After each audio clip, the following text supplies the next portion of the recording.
Israel Hamas जंग के दौरान इजराइल ने गाजा में 46,000 से ज्यादा लोगों को मौत के घाट उतार दिया, गाजा को नर्क में तब्दील कर दिया। तो क्या इस नरसंहार को मुस्लिम देश भूल पाएंगे? हमास भूल पाएगा? हमास को खत्म करने की कसम खाने वाले नेतन्याहू अब घुटने टेक रहे हैं। 4 के बदले इजराइल को 200 फिलिस्तीनी कैदी छोड़ने पड़े। दूसरी तरफ 15,000 लड़ाके और भर्ती कर दिए हैं हमास ने। तो क्या हमास फिर से बदला लेने वाला है? कैसे इजराइल के लिए यह नरसंहार बड़ा खतरा बन चुका है? आइए इस वीडियो में आपको बताते हैं।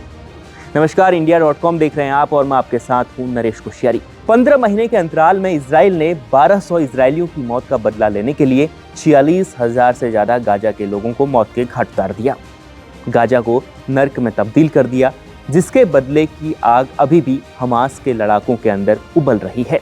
कल खबर आई कि कैदियों की रिहाई को लेकर दोनों देश एक दूसरे पर आरोप लगा रहे हैं, अपनी ताकत मजबूत कर रहे हैं।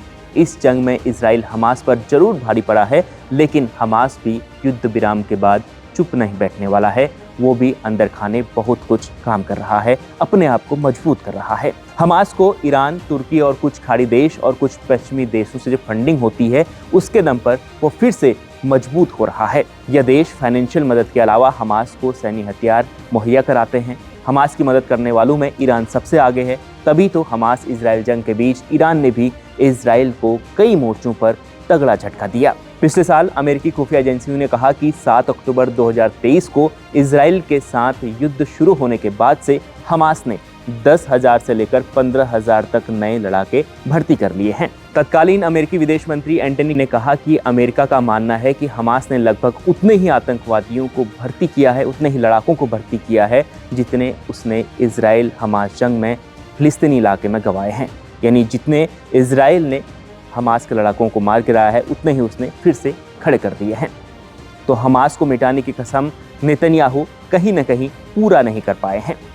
लेकिन इस जंग में नेतन्याहू ने ईरान और तुर्की समेत कई मुस्लिम देशों से दुश्मनी मोल ले ली है, जो उन्हें भविष्य में भारी पड़ सकती है। मिडिल ईस्ट के एक विशेषज्ञ हैं अमीन अयूब। उनके हवाले से एक वेबसाइट ने लिखा कि रेसेप तैयब अर्दोगन के नेतृत्व में तुर्की अपनी इस्लामी विचारधारा और क्षेत्रीय महत्वाकांक्षाओं के साथ इजराइल के लिए ईरान से भी बड़ा खतरा बनकर उभरा है। तुर्की की नीतियां इजराइल के हितों से टकरा रही हैं और इससे क्षेत्रीय अस्थिरता बढ़ सकती है। वो आगे लिखते हैं कि तुर्की और मुस्लिम ब्रदरहुड के बीच घनिष्ठ संबंध इजराइल के लिए एक गंभीर खतरा है।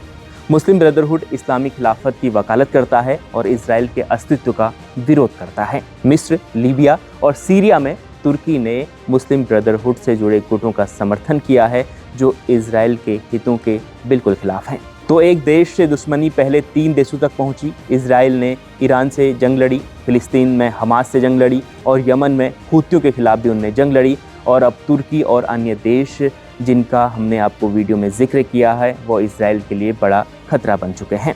अब इजराइल कैसे इस खतरे से अपने आप को उभारेगा, ये भी बड़ा देखना दिलचस्प होगा। इस वीडियो पर आपकी क्या राय है, कमेंट कर जरूर बताएं और देखते रहें इंडिया.com।